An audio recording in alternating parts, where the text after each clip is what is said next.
Noong unang panahon, sa mapayapang lugar na kung tawagin ni San Juan, tahimik at nakapalibutan ng itutuloy, banayag ang pamumuhay ng mga tao. Nagsasaka ng palay at gulay, nag-aalaga ng mga hayop, at nangingisda sa ilog para sa pagkain.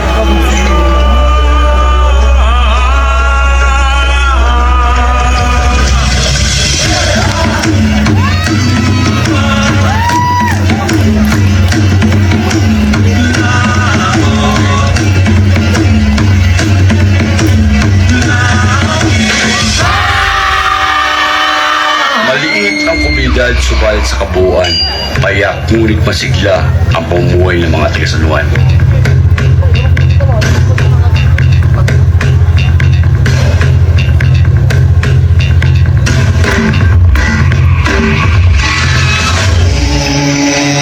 Iba't iba ang tao sa mundong ito, isa ang kulay ng dugo. Ang tao sa mundong ito, isa ang kulay ng dugo.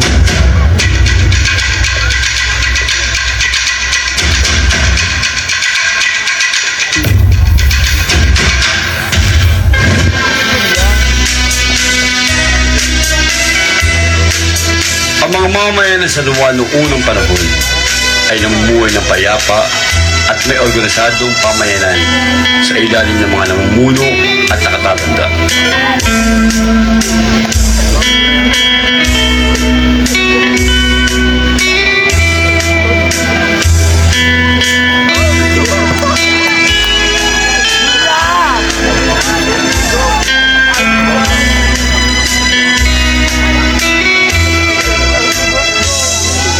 Wala pang Pasko, ngunit mayroon ng pagsamba ang mga katubo upang ipagdiwang ang panahon ng pag-ani at magpasalamat sa kalikasan.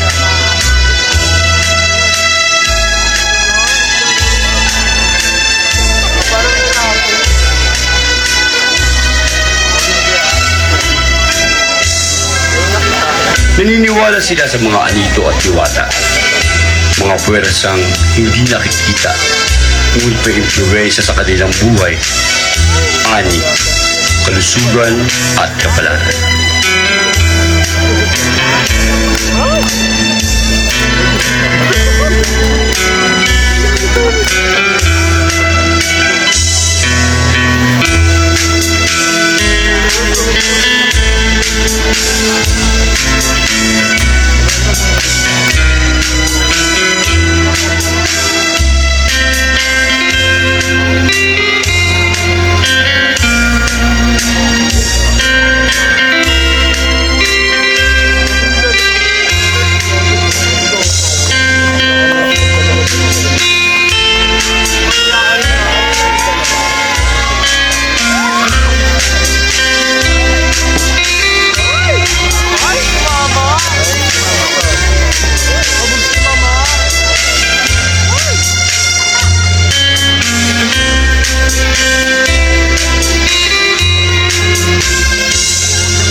Ngunit nagbago ang lahat nang pumasok ang mga dayuhang mananakop.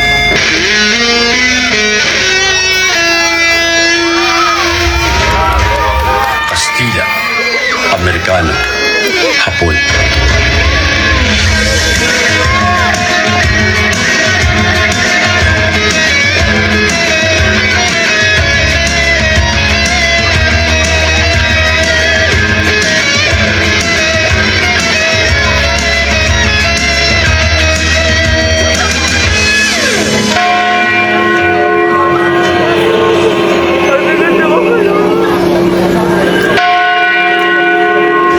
Isang 1,876 na taon. Sinakop at nalipin ng mga Kastila ang Pilipino. Naging bahagi ng San Juan ng kasaysayan ng bansang nang maganap dito ang unang sigaw ng himagsikan. Sumiklab ang unang pag-alsa ng katipunan sa pinaglabanan laban sa mga Kastila. Isang pangyayaring nag-iwan ng matinding bakas sa kasarilan ng Pilipinas.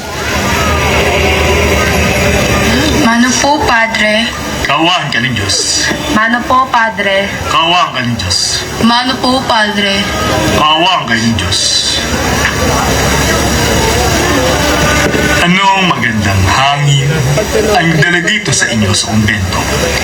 Wala po, Padre. Nais lang unahin kayong makita. Wala. Sumama sa amin! Wag po! Wag po! Mawa ka sa akin! Tulungan niyo ako! Wag po! Tulungan niyo ako, mga kasama! Tulungan niyo ako! Wag po! Tulong! Wag po! Mawa ka sa akin! Tulungan po ako! Wag po! Sige pa. Wag po!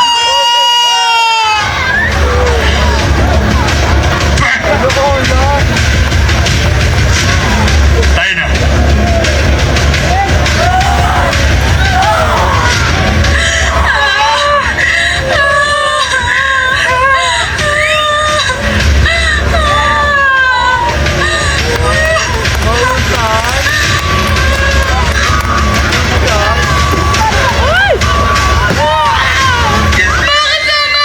Mga kasama!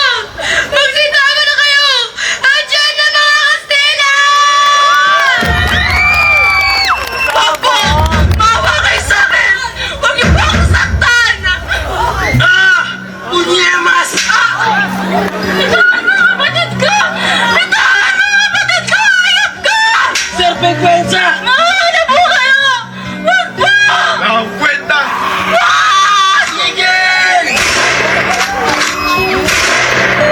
Bilisan mo, anak! Bilisan mo! Napapagod na ako, ina! Sandali naman po! Ina, tumakas na po tayo! Hindi ko na kaya, anak! Hindi maaari, Nay! Hindi kita kayang iwan! Ano bang tumakbo? Bilis! Bilis! Kahit saan pa kayo magtago, mahulit namin kayo! Huli ka! Bitawan mo yun ako! Ah! Beste paslit! Wag! Wag! Wag! Wala kayo! Inay! Inay! Inay! Anong gagawin mo sa akin? Bitawan mo ako! Saan mo ako namin? Alpa, hindi sa dulo na wala hanggang kaligayahan.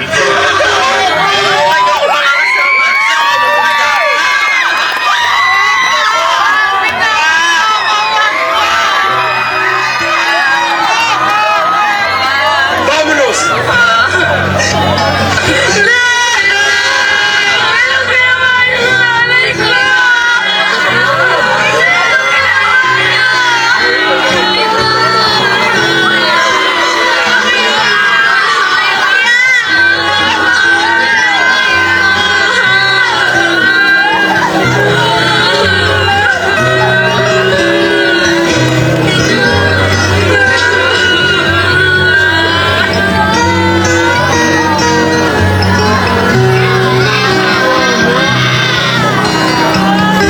Ang Pilipinas kong mahal, tugbok sa kamay ng dayuhan, usang pati karangalan.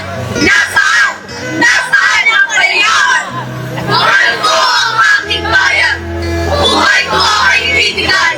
Sa kanya ang kaligayahan, sa kanya ang kasawiran. Laban na kung laban na, sugod na kung sugod na. Para sa inang bayan, para sa amin lahat. Pumasok ang mga dayuhang Kastila. Nagbago ang mukha ng pagdiriwang. Naging sentro ng buhay ang Pasko sa simbahan. Nakilala ng mga Pilipino si Jesus na nagtubo sa ating mga kasalanan. Simbang gabi, Caroline, at makukulay na prosyon. Natutunan ng mga tao ang pagdaraos ng Noche Buena at ang pagsasalo-salo ng pamilya, ngunit naging alipin ng mga dayuhan.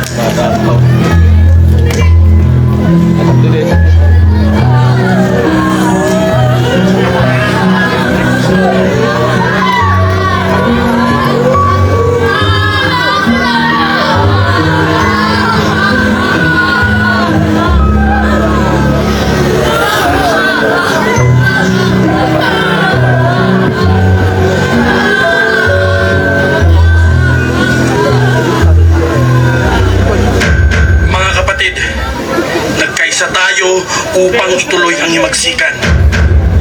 Sumusumpa ba kayong itakwil ang pamalaang mapangapi at umaangkin sa sarili nating bayan?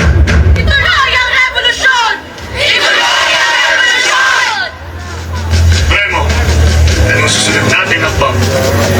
Kailangan na nating wakasan ang pang-aabuso ng mga Espanyol.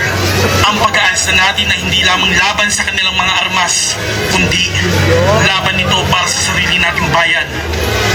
Kulang man tayo sa sandata, mas malakas man ang baril at kanyon ng mga Kastila, lalaban tayo. Lalaban tayo hanggang sa huli nating hininga. Hindi tayo magpapalupig dahil tayo ang mga tunay na anak ng bayan. Tayo ang nagmamay-ari ng lupang ito. Sa atin ang bayang ito! Mabuhay ang sombrero! Mabuhay! Kung gayon, ilabas na ninyo ang inyong mga sedula at sabay-sabay nating pagpupunitin. Revolusyon! Limas sikat! Limas sikat! Mabuhay ang revolusyon! Mabuhay! Mabuhay ang San Juan! Mabuhay! Mabuhay ang Pilipinas! Mabuhay! Para sa inang bayan! Para sa inang bayan! Mabuhay ang Katipunan! Sa pangunguna ni Andres Bonifacio, ang Katipunan ay nilusad ang sigaw sa Pugad Lawi at ang mga laban sa San Juan del Monte na simbolo ng tapang at pagmamahal sa bayan. Ika-4 ng Pebrero, 1879, nasundan pa ito ng mga Amerikano unang putukan sa hangganan ng San Juan sa Santa Mesa. Naganap ang digmaan ng mga Pilipino at Amerikano. Dumana sa mga Pilipino na matinding paghihirap sa kamay ng mga Amerikano. Maraming pinatay ng walang paglilitis. Pinag-torture ang ilan upang makuha ang impormasyon tungkol sa Katipunan. Pinungunahan ni General Antonio Luna at 10 ng mga sundalong Pilipino ang labanan sa pang-aapi at pang-aalipusta ng mga sundalong Amerikano. Mga sundalo ng Republika, pakinggan nyo! Sa harap natin ay hukbong armado, ngunit ang tunay na lakas ay nasa pusong handang manindigan. San Juan, lupaing pinagmulan ng unang sigaw, ngunit tayong sinusubok. Ang tulay na ito ang magiging hangganan ng ating pag-iral bilang isang malayang bayan. Hindi tayo perpekto. May pangamba, may alinlangan. Ngunit habang may isang Pilipinong hindi uurong, hindi tayo magpapasupil. Kapag narinig nyo ang unang putok, tumindig kayo. Kapag ako'y namatay, ipagpatuloy ang laban para sa bayan, para sa dangal, para sa diwang Pilipinong di malulupig ng bala. Humanda, itayo ang depensa. Sa ngalan ng Republika, ipaglaban ang Pilipinas!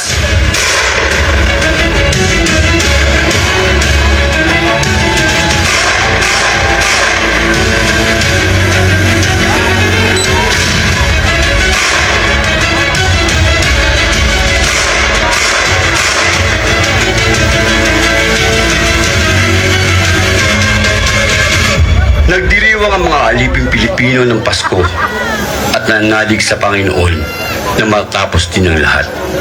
Matatapos din itong ating laban.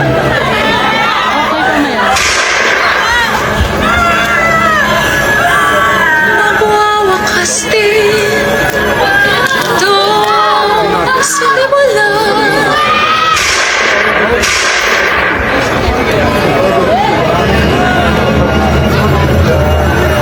Uuwi rin tayo sa Ating mga minamahal.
Ngunit hindi pa natapos dito ang lahat. Matatapos Enero, 1942. Isinagawa ng Hapones ang malawakang pagsalakay at sinakop nila ang Maynila kasama ang San Juan at iba pang bahagi ng Luzon. Noong may dalawang digmaang pandaigdigan, ang mga Pilipino noong panahon ng Hapon ay dumadanas ng tagutom, karahasan, pang-aabuso, kawalan ng kalayaan, pagkawasak ng kabuhayan, at takot.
Ito ang pinakamadilim at pinakamahirap na yugto ng kasaysayan ng San Juan. Naging madugo, mahirap at karumal-dumal ang mga kinaharap ng ating lungsod. Ngunit sa kasalukuyang panahon, sa pamumuno ng mga mabuting lider, katulad ng ating butihing mayor, Francis Zamora, ang San Juan City ngayon ay isa ng bagong lungsod. Ito ang pagkakataon na magbigayan tayo sa San Juan City. Huwag kang mag-aalala at tawag ka na sa'yo di mo lang alam ang regalo ng halaga. Magbago man ang panahon hanggang taon-taon, tumingin sa salamin at alamin na tunay na regalo. Bagong Pasko, ikaw at ako, ang tunay na regalo. Ang tunay na regalo. Kaya tara sa San Juan, Ang San Juan ay larawan sa isang komunidad na tapat sa nakaraan, ngunit nakatuon sa may maunlad at makulay na hinaharap.